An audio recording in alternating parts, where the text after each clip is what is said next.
Maria acordou sobressaltada com o som de uma mensagem no celular. Era meia-noite passada e o nome na tela fez congelar. Feliz aniversário, rival eterna. Ainda se lembra de mim? Joana. O coração de Maria disparou como se o tempo tivesse voltado 10 anos, para aquela noite em que tudo mudara, e agora, casada e com uma vida estável em Lisboa, ela sentia o chão se abrir sob seus pés. Ela apagou a mensagem rapidamente, mas as palavras ecoavam em sua mente. Joana, sua antiga companheira de equipa no voleibol universitário, a mulher que fora sua maior adversária e, secretamente, sua primeira paixão. Maria havia enterrado aqueles sentimentos há anos, optando por um casamento arranjado pela família conservadora, mas aquela simples saudação reacendia tudo. No dia seguinte, Maria tentou ignorar. Trabalhava como advogada em um escritório no Chiado, lidando com casos de direito familiar que ironicamente espelhavam suas próprias lutas internas. Seu marido, Pedro, era um homem bom, um engenheiro dedicado, filho de amigos dos pais dela. Eles se casaram há 5 anos, impulsionados pela pressão familiar para sentar e formar uma família tradicional. Mas Maria nunca se sentira completa. As noites eram rotineiras, as conversas superficiais, e ela se pegava sonhando com algo mais autêntico. Enquanto revisava documentos, o telefone tocou. Era sua mãe, Dona Isabel, sempre preocupada com netos que ainda não vinham. Maria, querida, quando é que vocês vão nos dar a alegria? Seu pai e eu estamos envelhecendo. Maria suspirou, respondendo com evasivas. A verdade era que ela adiava a maternidade porque duvidava de seu próprio desejo por aquela vida. E agora, Joana voltava como um fantasma. Joana vivia no Porto, onde se tornara treinadora de voleibol. Elas se conheceram na universidade, competindo ferozmente pela posição de capitã. Atrás das quadras, porém, havia olhares roubados, toques acidentais que duravam demais. Uma noite, após uma vitória, elas se beijaram escondidas no vestiário. Foi o início de um romance secreto, cheio de paixão e medo. Mas a sociedade portuguesa, ainda marcada por tradições católicas e expectativas familiares, as separou. Joana quis assumir, Maria recuou, temendo o escândalo. Maria decidiu responder à mensagem. Obrigada, Joana. Faz tempo. Como estás? A resposta veio imediata. Bem, mas sinto falta das nossas brigas. Estou em Lisboa por uns dias. Café? O convite era uma armadilha emocional, mas Maria aceitou. Elas marcaram no dia seguinte, em um café discreto no bairro Alto. No encontro, Joana apareceu radiante, com o cabelo curto e um ar de liberdade que Maria invejava. Você mudou pouco, Maria. Ainda linda como sempre. Elas conversaram sobre o passado, rindo de antigas rivalidades. Mas o ar carregava tensão. Joana contou que terminara um relacionamento longo com uma mulher, assumindo abertamente sua orientação. E você?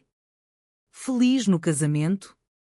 Maria hesitou, sentindo o peso da mentira. A conversa derivou para confissões.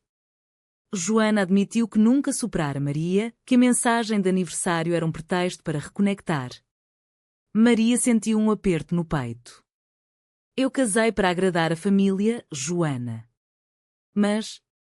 e se eu errei?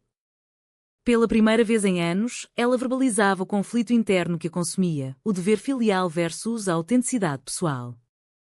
Ao se despedirem, Joana tocou sua mão. Pensa nisso, Maria. A vida é curta para fingimentos. Maria voltou para casa atordoada, ignorando as chamadas de Pedro. Naquela noite, deitada ao lado dele, ela chorou em silêncio, questionando se valia a pena sacrificar sua felicidade pela aprovação alheia. Os dias seguintes foram um turbilhão. Maria começou a evitar Pedro, alegando trabalho extra. Sua mente vagava para Joana, imaginando uma vida alternativa. Mas a culpa a corroía. Como contar à família? Seus pais, devotos católicos, viam o casamento como sagrado. Seu irmão, conservador, já criticava essas modas modernas. Uma tarde, enquanto caminhava pelo Tejo, Maria recebeu uma ligação de Joana. Quer te ver de novo. Há algo que preciso dizer. Elas se encontraram em um parque, onde Joana confessou: eu vim para Lisboa por você. Ouvi que era seu aniversário e não aguentei mais. Vamos tentar? Maria recuou, mas o beijo que se seguiu foi inevitável, um eco do passado. Agora, o segredo pesava. Maria mentia para Pedro sobre reuniões tardias, enquanto se encontrava com Joana em hotéis discretos. Cada encontro era uma mistura de euforia e angústia. Joana pressionava por uma decisão: ou assume ou me deixa ir. Maria lutava com a moral: trair o marido era errado, mas viver uma mentira também. A pressão familiar aumentou quando Dona Isabel marcou um jantar. Vamos discutir o futuro, netos. Maria chegou tensa, com Joana na mente. Durante a refeição, seu pai, Sr. Manuel, elogiou Pedro: um bom homem, como deve ser. Maria sentiu náuseas, percebendo o abismo entre sua realidade e as expectativas. Naquela noite, sozinha no quarto, Maria decidiu confrontar seus sentimentos. Escreveu uma carta para si mesma, listando prós e contras. Mas o telefone tocou. Pedro, desconfiado. Onde você estava hoje? Ela mentiu novamente, sentindo o laço se apertar. Os encontros com Joana se intensificavam, cada um mais carregado de emoção. Elas passeavam por Alfama, fingindo ser amigas antigas, mas os toques furtivos traíam a intimidade. Joana, com sua confiança inabalável, contava histórias de sua vida aberta no Porto, onde participava de grupos de apoio LGBT.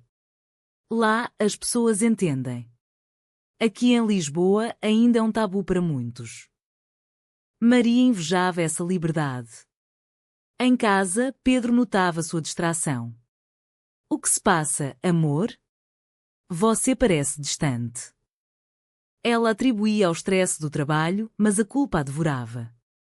Pedro era inocente nessa história, um homem que amava de forma genuína, moldado pelas mesmas tradições que aprendiam.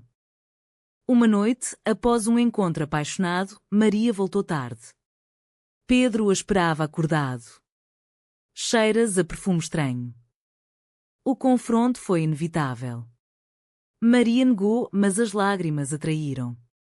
É trabalho, Pedro. Por favor.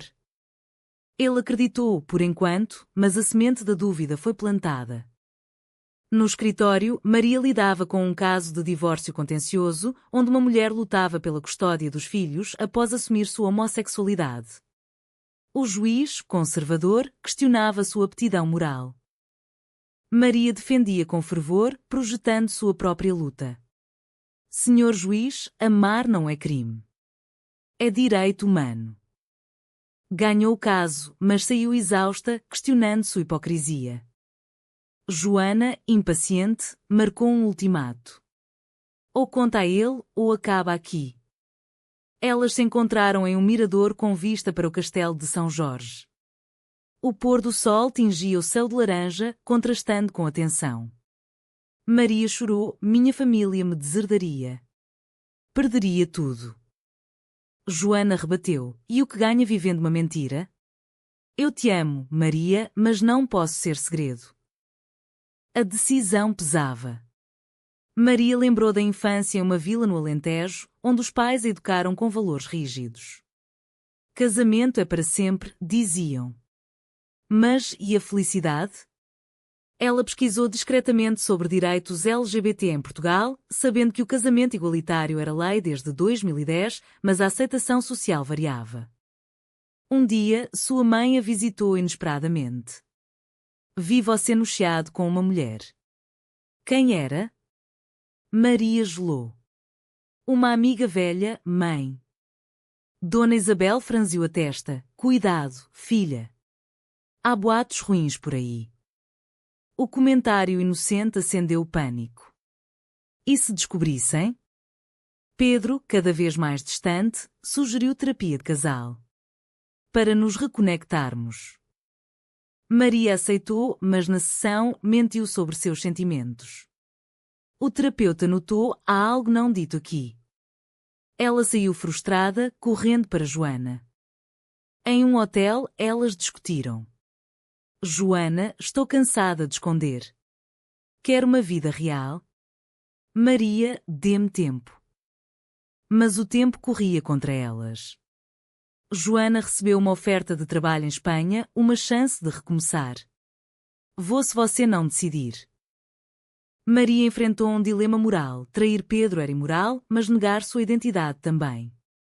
Ela consultou uma amiga confidencial, Rita, que era lésbica assumida. Maria, a sociedade muda, mas você precisa mudar primeiro. O preço da liberdade é alto, mas vale. Inspirada, Maria planejou contar a Pedro. Mas antes, uma briga familiar explodiu. Seu irmão, António, descobriu mensagens no celular dela. O que é isso? Você e uma mulher? Ele confrontou. Vai envergonhar a família? Pense nos pais. Maria defendeu-se. É minha vida, António. Mas ele ameaçou contar. O pânico a dominou. Ela ligou para Joana, chorando. Tudo está ruindo. Joana, então lute. Venha comigo. Naquela noite, Maria embalou malas em segredo, mas hesitou. O que perderia? A casa, a carreira estável, o amor familiar. Mas ganharia autenticidade. Pedro chegou cedo, encontrando-a vai embora? As lágrimas fluíram. O confronto foi devastador. Pedro, magoado. Por quê? Com ela? Maria confessou tudo, desde o passado até o presente. Eu te amo como amigo, mas não como esposa. Ele gritou, você me usou. Saiu batendo a porta, deixando Maria sozinha com sua escolha. Após a separação, Maria mudou-se para um apartamento pequeno no Príncipe Real, bairro conhecido pela comunidade LGBT. A liberdade era inebriante, mas o custo alto. Pedro pediu divórcio, citando infidelidade. No tribunal, Maria enfrentou olhares julgadores e quanto seus medos sociais. Sua família reagiu mal. Dona Isabel chorou. Como pôde? Isso é pecado. Senhor Manuel, não é assim que te educamos. António cortou contato. Maria sentiu o isolamento, questionando se valer a pena. Mas Joana estava lá, apoiando. Vamos construir juntas. Elas começaram uma vida em casal, mas tensões surgiram. Joana queria visibilidade. Vamos a eventos, assumir publicamente. Maria, traumatizada, preferia discrição. Ainda dói, Joana. A sociedade não perdoa fácil. No trabalho, boatos circularam. Colegas cochichavam, clientes hesitavam. Maria perdeu um caso importante, atribuindo ao preconceito. É Portugal moderno, mas nem tanto, desabafou com Joana. Uma noite, em um bar gay, elas encontraram Rita. Bem-vinda ao clube, Maria. Mas um incidente abalou, um homem bêbado as insultou. Aberrações. Joana rebateu, mas Maria congelou, revivendo medos. A relação tensionou. Joana acusou, você ainda se esconde. Maria, perdi tudo por você. Discussões viraram rotina, expondo inseguranças. Joana, com sua experiência, pressionava por compromisso total. Maria procurou terapia sozinha. A psicóloga explorou seus conflitos. Você trocou uma prisão por outra? Liberdade é interna. Maria refletiu sobre escolhas. Trair fora errado, mas necessário para despertar? Um dia, Pedro ligou. Preciso falar. Encontraram-se em um café. Ele, calmo, entendo agora. Desejo felicidade. A conversa trouxe closure, mas também dor. Sinto falta do que tínhamos, admitiu Maria. Joana, ciumenta, brigou. Ainda o ama? Maria negou, mas a dúvida plantada. Elas decidiram uma pausa. Joana viajou para o Porto, deixando Maria sozinha. No vazio, Maria reconectou com a família. Ligou para a mãe, sinto saudades. Dona Isabel, nós também, mas... É difícil. Uma visita tentativa marcou. No Alentejo, conversas tensas. Senhor Manuel, a igreja diz. Maria, mas o amor é amor. Antônio, relutante, admitiu, talvez eu exagerei. O reencontro foi um passo, mas frágil. Maria voltou a Lisboa fortalecida, ligando para Joana, volte. Estou pronta. Joana retornou, mas com notícias, a oferta espanhola ainda valia. Vamos juntas? Maria hesitou, deixar Portugal significava cortar laços definitivos. A decisão culminou em uma discussão acalorada. Joana, ficar aqui é estagnar. Maria, minha vida está aqui. O impasse revelou diferenças profundas. Joana buscava aventura, Maria estabilidade emocional. Com a relação em crise, Maria mergulhou no trabalho, defendendo casos de discriminação LGBT. Um cliente, uma jovem expulsa de casa, espelhava sua história. Lutei pela família, mas perdi, disse a cliente. Maria aconselhou, o preço é alto, mas a liberdade vale. Joana, frustrada, aceitou o emprego em Madrid. Vou sozinha, então. A despedida foi amarga, em um aeroporto lotado. Talvez seja melhor assim, disse Joana, com lágrimas. Maria assistiu o avião decolar, sentindo vazio. Sozinha, Maria enfrentou a depressão.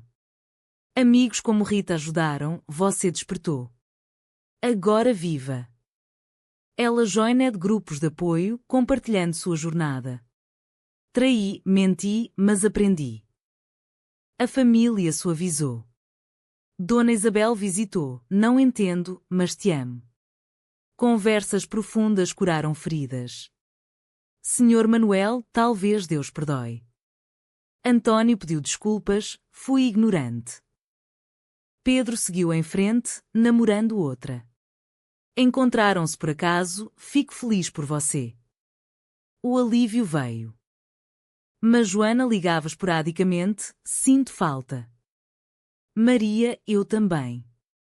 Uma visita surpresa de Joana reacendeu faíscas.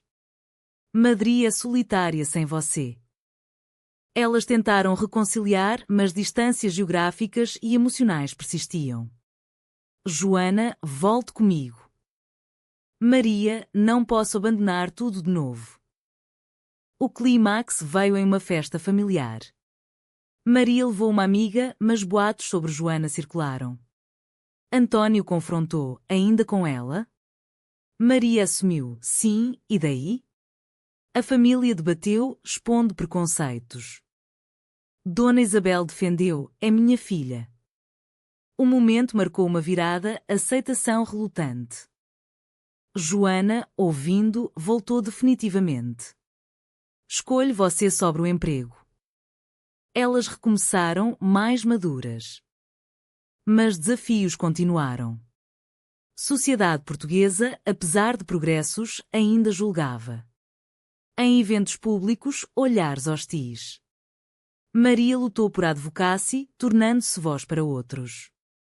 Com o tempo, Maria e Joana construíram uma vida estável em Lisboa. Casaram-se civilmente, em uma cerimônia discreta com amigos e família hesitante. Dona Isabel chorou de emoção mista, é diferente, mas vejo sua felicidade.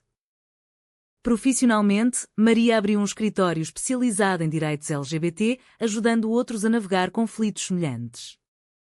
Joana treinava equipes inclusivas, promovendo aceitação no esporte. Mas reflexões internas persistiam. Maria questionava, foi certo trair Pedro? Joana foi o catalisador para a verdade. Elas discutiam ética, reconhecendo danos causados. Um dia, uma carta de Pedro chegou. Perdoe. Seja feliz. O gesto trouxe paz. Anos depois, em uma caminhada pelo Tejo, Maria refletiu no caminho percorrido. Rivalidade, paixão, traição, perda, redenção. A sociedade evoluía, mas lutas pessoais eram eternas. E você, leitor, acha que sacrificar tudo pela autenticidade sempre justifica o sofrimento causado aos outros?